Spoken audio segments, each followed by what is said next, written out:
வணக்கம் நேர்களே, நான் உங்கள் ஆஸ்ட்ரோ பூர்ணா. இன்னைக்கு நாம பார்க்கக்கூடிய பதிவு பிப்ரவரி மாத பலன்கள்.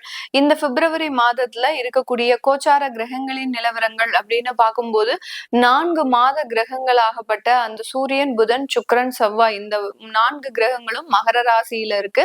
இந்த மாதத்துல இந்த 4 கிரகங்களும் கும்ப ராசியில ராகு பகவானோட சேர போகுது. இந்த ராகு பகவானோட சேரும் போது ஒவ்வொரு ராசி என்பர்களுக்கும் உண்டான பலன்களை தான் நம்ம இந்த பதிவுல பார்க்க போறோம். அதுபோக உங்களுக்கு மிதுன ராசியில குரு பகவான் வக்ரத்தன்மையோட இருக்கிறார். சிம்ம ராசியில கேது பகவான், அடுத்து அந்த கும்ப ராசியில ராகு பகவான் இருக்கிறார். அதோடு சேர்ந்து 4 கிரகங்களும் பயணிக்க போது இதுல செவ்வாய் மட்டும் பாத்தீங்கன்னா 23ஆம் தேதி தான் பயிற்சி ஆகிறார். அதாவது கும்ப ராசிக்கு முதல்ல 23ஆம் தேதி வரைக்கும் உச்சம் பெற்று இருக்கிறார். 23ஆம் தேதியிலிருந்து அவர் கும்ப ராசியில அந்த 4 கிரகங்களோடு சேர்க்கை பெறுகிறார். அடுத்து மீன ராசியில சனி பகவான் இயல்பு தன்மையோட இருக்கிறார்.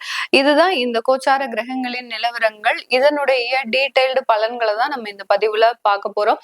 இந்த சேனல்ல முதன்முறையா பாக்குறீங்க அப்படின்னா சப்ஸ்கிரைப் பண்ணிக்கோங்க. பெல் பட்டன்ல ஆல் ஆப்ஷன் சூஸ் பண்ணிக்கோங்க. கன்னி ராசி அன்பர்கள், காலபுருஷனுக்கு 6ஆம் இடமான அந்த ருணரோக சத்ருஸ்தானத்துல இருக்கக்கூடியவர்கள் நம்ம கன்னி ராசி என்பர்கள். இந்த கன்னி ராசி என்பர்களுக்கு அதிகப்படியான திறமைகள் இருக்கும், அதிகப்படியான நாலேஜ் இருக்கும், எல்லா இடத்துலயும் ரொம்ப ஸ்மார்ட்டாக செயல்படக்கூடிய திறமை இருக்கும். அது எல்லாமே இருந்து ஒரு அங்கீகரிக்கப்படாத ஒரு நபர்களாக இருக்கக்கூடியவர்கள் நம்ம கன்னி ராசி என்பர்கள். எல்லா இடத்துலயும் ரொம்ப ஸ்மார்ட்டாக இருந்து வீட்டுல பாத்தீங்கன்னா ஒரு பொருள் எடுத்தா எந்த இடத்துல இருந்து எடுத்தோம், எந்த இடத்துல வைக்கணும் அப்படின்ற ஒரு ஞாபக மறதி அப்படின்றது இந்த ராசி என்பவர்களுக்கு அதிகப்படியாக இருக்கக்கூடிய ஒரு அமைப்பு அப்படின்றது இருக்கு.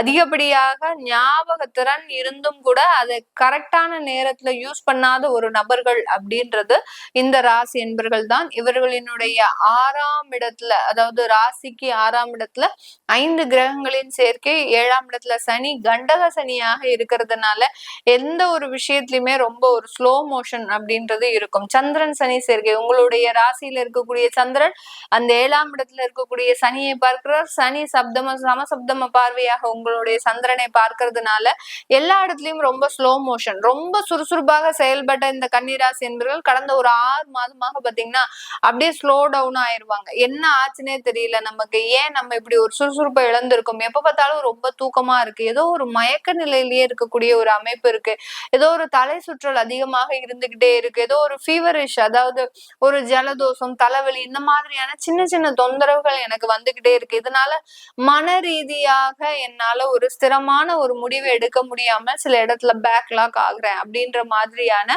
ஒரு அமைப்புகள் எல்லாமே கடந்த ஒரு 6 மாதங்களுக்கு மேலாக இந்த கன்னிராசி என்பர்களுக்கு இருக்கு.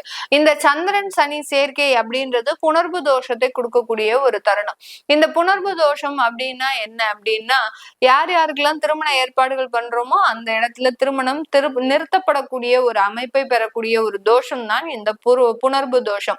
ஒரு திருமணம் நிச்சயம் ஆயிடுச்சு அப்படின்னா அந்த இடத்துல இருக்கக்கூடிய அந்த வயதானவர்கள் யாராவது ஒருத்தர் டேக் ஆஃப் ஆயிடுவாங்க. அடுத்து பாத்தீங்கன்னா அந்த திருமணம் திடீர்னு இருந்தாப்புல நின்னு போறதுக்கு உண்டான ஒரு அமைப்புகள் இது எல்லாமே இந்த புணர்வு தோஷம் கொடுக்கும்.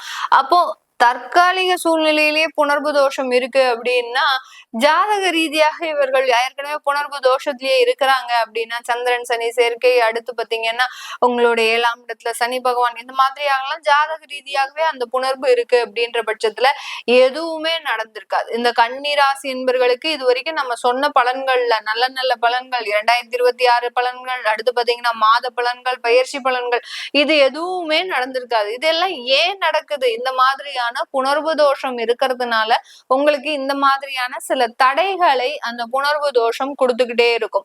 திருமணம் ஆயாச்சு, குழந்தை பெறதுல பெரிய சிக்கல், அந்த குழந்தை பெறதுனால இவர்களுக்கு மிக பெரிய அளவுக்கு ஒரு நன்மைகள் இருக்காது. இப்படியெல்லாம் ஏன்னா சனி பகவான் 5ஆம் இடத்திற்கு சொந்தக்காரர். இந்த கன்னிராசி என்பர்களுக்கு பூர்வ புண்ணிய ஸ்தானத்திற்கு சொந்தக்காரர் அப்படின்றதுனால அந்த குழந்தைகள்னால பிரச்சனை, குழந்தை பிறந்ததுக்கு அப்புறம் பிரச்சனை, அடுத்து பாத்தீங்கன்னா குழந்தைகளினுடைய வளர்ச்சியில பிரச்சனை, இப்படி அடுத்தடுத்த சில தடைகளையும் கொடுக்கக்கூடிய ஒரு தருணம். அதனால அதற்கு என்னென்ன மாதிரியான சில தெய்வ வழிபாட்டை பண்ணுனீங்க அப்படின்னா உங்களுடைய லைஃப் டைம் ஃபுல்லா என்ன மாதிரியான நல்ல மாற்றங்கள் ஏற்படும் அப்படின்றத நீங்க உங்களுடைய சுய ஜாதகத்தை கன்சல்ட் பண்ணிக்கிறது நல்லது. இந்த கன்னி ராசி என்பவர்களுக்கு இந்த காலகட்டம் நல்ல வேலை வாய்ப்புகள் கிடைக்க போகுது. யார் யாரெல்லாம் வேலையில் இருந்தவங்களோ அவங்களுக்கு எல்லாருக்குமே இந்த மாதத்துல அப்பாயின்மெண்ட் ஆர்டர் உறுதி.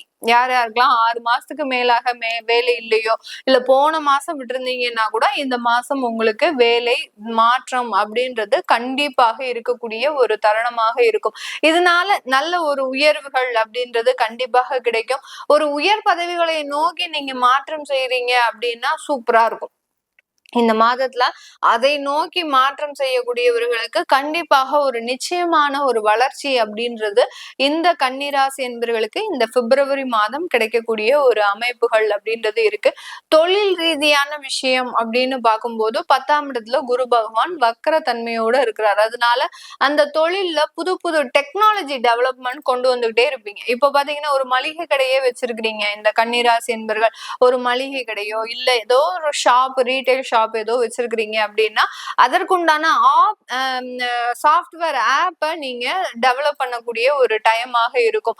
அதே மாதிரி பாத்தீங்கன்னா அந்த ஒரு சாஃப்ட்வேர் ஆப் இப்போ அமேசான், பிளிப்கார்ட் இந்த மாதிரிலாம் இருக்கும். அதே மாதிரியாக உங்களுக்கு காமர்ஸ் மூலமாக உங்களுடைய ப்ராடக்டை டெவலப் பண்றதுக்கு உண்டான சில ஆப் எல்லாம் நீங்க டெவலப் பண்றதுக்கு உண்டான ஒரு நேரமாக தான் இந்த கன்னிராசி என்பவர்களுக்கு இருக்க போகுது. அதனால அந்த டெக்னாலஜி டெவலப்மெண்ட் அப்படின்றது இந்த மாதம் இந்த தொழில் செய்யறவங்களுக்கு இருக்கக்கூடிய ஒரு முக்கிய திருப்பு முனையாக இருக்க போகுது. தொழில்ல இருக்கக்கூடிய வருமான தடைகள் எல்லாமே இந்த மாதத்துல இருந்து நிவர்த்தியாக கூடிய ஒரு நேரம். அந்த வருமான தடைகள் எல்லாமே கடன்களை அடைக்கிறதுக்கு உண்டான ஒரு டைமாக இருக்க போகுது. என்னதான் நீங்க தொழில் செஞ்சாலும் வெளியில கடன்காரனாகவே இருக்கிறீங்க. வெளி உலகத்திற்கு பாத்தீங்கன்னா எப்போதுமே ஒரு கடன் வாங்கி சம்பாதிக்கக்கூடிய ஒரு நபராக தான் இருக்கிறீங்க. இதனால குடும்பத்துல ஒரு அவமானப்படக்கூடிய ஒரு சூழ்நிலை, குடும்பத்துல இருக்கக்கூடிய நபர்கள் உங்களை அசிங்கப்படுத்துவதற்குண்டான ஒரு நேரம். என்ன தொழில் செய்றீங்க, எல்லா இடத்துலயும் கடன் தான் வாங்கி வச்சிருக்கிறீங்க அப்படின்ற மாதிரியாக உங்களை உதாசீனப்படுத்தக்கூடிய ஒரு அமைப்புகள்லாம் இருக்கு. அதனால அந்த கடனை கொஞ்சம் குறைக்கிறதுக்குண்டான சில வழிகளை தேடுவதற்குண்டான ஒரு நேரம் தான் இந்த பிப்ரவரி மாதம் இந்த கன்னி ராசி என்பவர்களுக்கு. உடல் நலன்ல ரொம்ப கேர்ஃபுல்லா இருந்துக்கோங்க. சில விஷயங்கள்ல யோகா பண்ணணும், உடற்பயிற்சிகள் பண்ணணும். இதெல்லாம் செஞ்சீங்க அப்படின்னா மனநிலைகள் ஒரு தெளிவான ஒரு சூழ்நிலையோடு இயங்கக்கூடிய ஒரு நேரமாக தான் இந்த பிப்ரவரி மாதம் இருக்க போது. கன்னி ராசி பெண்களுக்கு காதல் சம்பந்தப்பட்ட பிரிவுகள் அப்படின்றது இந்த மாதம் முக்கியமாக இருக்கும். காதல்னால சில தேவையில்லாத பிரச்சனைகள் வர்றதுக்கு உண்டான ஒரு நேரம். நீங்களே சுயமாக முடிவெடுத்து பெற்றோர்கள் கிட்ட சில தேவையில்லாத கெட்ட பெயர்கள்லாம் வாங்குறதுக்கு உண்டான ஒரு நேரம். அதனால பெண்கள் ரொம்ப கேர்ஃபுல்லா இருக்கணும். தொழில் செய்யக்கூடியவர்களுக்கு நிறைய வாய்ப்புகள் இருக்கு. மீடியா சம்பந்தப்பட்ட துறையில இருக்கிறவங்களுக்கு நல்ல ஒரு ஆப்பர்ச்சுனிட்டிஸ், பட வாய்ப்புகள் எல்லாம் வருவதற்குண்டான ஒரு நேரம் தான் இந்த கன்னிராசி என்பவர்களுக்கு. இது எல்லாமே நம்ம கோச்சார நிலவரப்படி பலன்களை கணிச்சு சொல்லியிருக்கிறோம். உங்களுடைய சுய ஜாதகத்தை பார்க்கணும் விருப்பப்படுறவங்க, மேல இருக்கிற விஷயங்கள் நான் சொன்ன விஷயங்கள் எதுவுமே நடக்கல அப்படின்னா நீங்க இன்னும் உங்களுடைய சுய ஜாதகத்தை பார்க்கலன்னு அர்த்தம். அப்படி பார்த்திருந்தீங்க அப்படின்னா உங்களுக்கு நிறைய மாற்றங்கள் வந்திருக்கும். அதை பார்க்கணும் விருப்பப்படுறவங்க கீழே இருக்கிற நம்பருக்கு வாட்ஸ்அப்ல அப்பாயின்மெண்ட் வாங்கிட்டு நீங்க கன்சல்ட் பண்ணிக்கலாம்.